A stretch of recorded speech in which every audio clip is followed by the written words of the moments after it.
Good afternoon, good morning, good evening, or good night, whenever you may be watching this.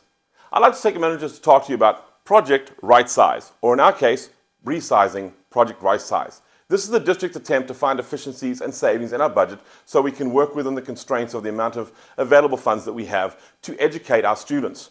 Please, while I go through this presentation, bear in mind that we are all Team RISD. And what we mean by Team RISD is every student, every day. And I'm for that 100%. I'm a teacher, have been for 20 years. My wife is a teacher. I have sisters who teach. I am ingrained into the education system, but I believe we can make our education system a lot better than we have been. For the last several years, we've seen a decline.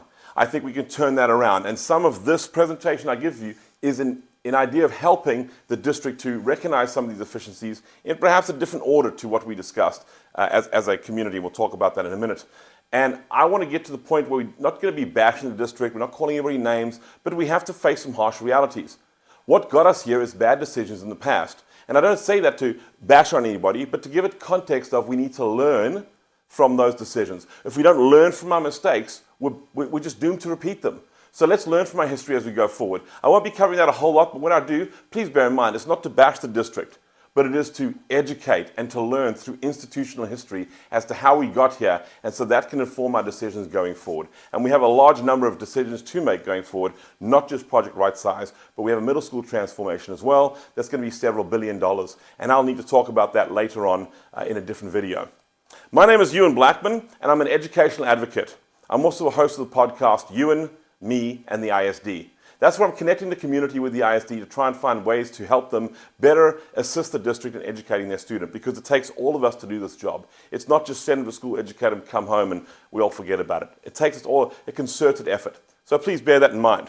So when we go through this, I want you to bear in mind, first of all, that there is no decisions been made yet. This is the decision of the school board. This is their voting on this proposal from the school district. And that's how that works. The school district comes up with these big program ideas and presents them to the school board, listens to the community. We had 4 meetings. I attended all of those for where the district admin was telling the community what they wanted to do. They'll do the same thing with the school board meeting, and then the school board votes on that. So those are your representatives. And remember, next year, in fact, we have 3 representatives coming up for election in May. So if you don't like the way it's going, have your voice, have your vote. All right?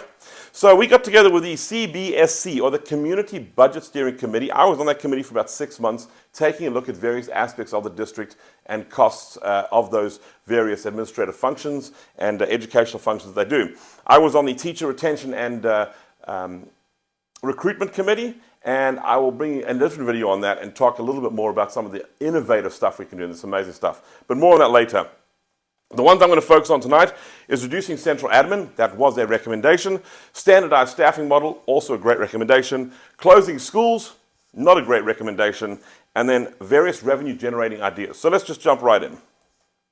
Reducing central admin. We went from 45 to 90 full-time equivalent positions in the admin building alone. We doubled that in 6 years. We need to draw that back to 2017 levels, in my humble estimation. About $60 million of our budget is on non-campus employees. Middle management growth over 7 years was over 574 positions. We had about 1,074 total, but 300 of those were teachers, and 200 of those were bus transportation employees that we inherited across from Dallas County schools when they dissolved. So I'm going to set those aside for now. Let's just talk about the 570. If we cut 300 of those 570 positions, bearing in mind, this is since 2017 we grew these, that would be a savings of around $18.9 million if you take the average salary at $63,000, which is not, it's higher than that, but I want to use conservative numbers. If we go the full amount, then we're looking at about $35.9 million we could save just by cutting those extra employees that we hired since 2017. Now please bear in mind, top of mind in fact, that these are real people, they have real bills, real families, they have lives like we all do. So I don't say cut them as a willy-nilly way to say that, but bear in mind when we close schools, we're also changing those people's lives, and that's thousands of students. So bear those things in mind, please. This is a hard decision to make, but I don't want to spend a whole lot of time talking on the emotional side. I'd rather just look at the facts as we go through these. So bureaucratic costs would be reduced. As we grew this middle management class in education, that rolled downhill to the teachers, and teachers feel really stressed, and we really are under huge burdens a lot of the time for paperwork, meetings we have to attend, trainings we have to go to, discipline management in the classrooms is really quite horrific. Children are acting up more. So there's a myriad of ideas that are being brought forth by the district to address some of that. I'm all for that. I think that the more the middle management level gets smaller, I think you'll find the teachers will get less stressed. Close administrative offices, except the brick building, of course, where the central admin's house, Superintendent Branham and her team is. Next door to that, the Azell Ball Center, brand new building they built. And then, of course, the bus shed, or the operations center, as they call it, right near my neighborhood, in fact. Those will need to stay open. Those are fairly new buildings. Little did folks know, we ran surpluses of 20 to 25 million a year for several years in the last 8 years. In fact, most of the years we ran a budget surplus of 20, 25, and 30 million sometimes. And that's how we built those buildings without doing a bond. We took the surplus and built those. Make for it what we will, good decision, bad, it's irrelevant, but just giving you context to where our tax dollars have gone for the past. If we look across now at staffing model, standard staffing model, how much does it take for a school to run? How many teachers, etc.? So most elementary schools, almost as many support staff as there are teachers. So we could probably look at cutting some of that within the schools. And that's going to be a difficult thing to realize. But again, closing 5 schools, you may realize 100 or 120 personnel. But if you cut 4 people per school, you'd realize more than that. You'd realize 200 personnel. So again, each school takes a little bit of burden for reducing their staff. But as you extrapolate that out to the entire district and not just 4 schools, I say 4, by the way, because I don't consider Dobie Pre-K as a school in terms of a victim of this resizing that we have to do, because they were a pre-K and we're now distributing pre-K to all schools. So that was an inevitable change that would come. So perhaps not a bad one in that regard. It's not going away.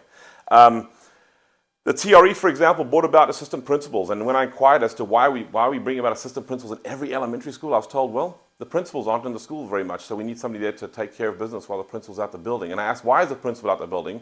And the majority of the time was for district meetings, district trainings, district data analysis, those kinds of things. Well, principals work 226 days, teachers work 187. So the delta between those of some 38 or 39 days, that's when they could really take the principals out of the building, because there's no students in the building, no teachers in the building. That would be a better idea. Just another way we can efficiently run these schools and to trim some of that extra payroll. What is the right structure?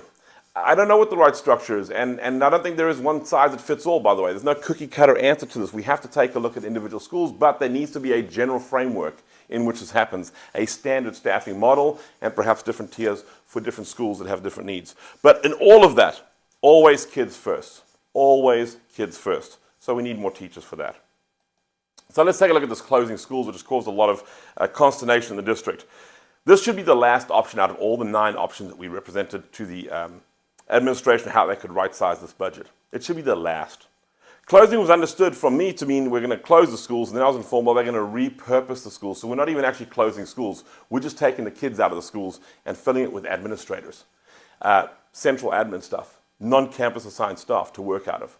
Now, that does bring about some efficiencies for the Professional Development Center. We can close that. So the PDC, we can sell that off, and we can close that Sherman Street building. We've filled that with more admin folks for some reason. So again, except for the central admin, the Azell Ball Center, and the bus shed or the Operations Center, those can stay open, but we can close those other ones. And my idea would be, hey, let's reduce the footprint of these schools that are underutilized. In other words, have 50 or 60% capacity. Let's reduce that footprint. And that extra space they have, those extra thousands of seats, let's put administrators into those seats. Let's build cubicles. You might not know this, but a classroom in RISD can hold about 6 staff members in cubicles inside those rooms. That would be a great utilization, a very efficient utilization, because now the admin is in the building with students in the building and teachers. So they can feel the vibe, they can feel the life, they can feel how RISD thrives just by being inside the buildings where their policies and their ideas are being enacted. They can see them in action every day. That's a fantastic idea. I love that. Feel the culture of the school and RISD. Feel the culture, because it is thriving and alive and teeming, masses of students in there. I truly believe that would be a great adjustment for our administrators to see that. I'm not saying they don't go to buildings. I'm not saying they're in and out of buildings. But when they're in a building every day, the same building, same kids, I can see them grow through the day, that's through the school year. That's an awesome thing. All right, let's talk about various revenue-generating ideas they came up with. Some of them were interesting, like the Vader, or as I like to call it, the Darth Vader. $5.7 million revenue generation. I feel that the political turmoil that would cause and cost would be far in excess of the benefit of that.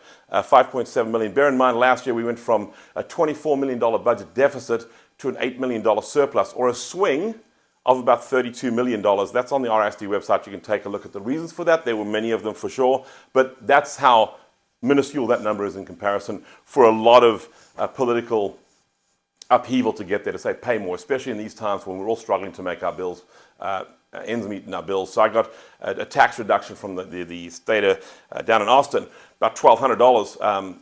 My insurance company came and took that and more in their increases this year, and the Richardson ISD also experienced the same with their insurance. So a lot of moving parts to that for sure. Choice programming, pay to play, I love that idea. If you want to do extracurricular stuff that's enriching and great, that's amazing. But we do have some folks in our district who are not financially able to sustain some of that, so we'd have to come up with some scholarship ideas or some ways to alleviate some of that. But those who can pay, let's see if we can get them to pay for some of that. Expand the Explore enrollment, great idea. As an after-school program, costs about $80 a week.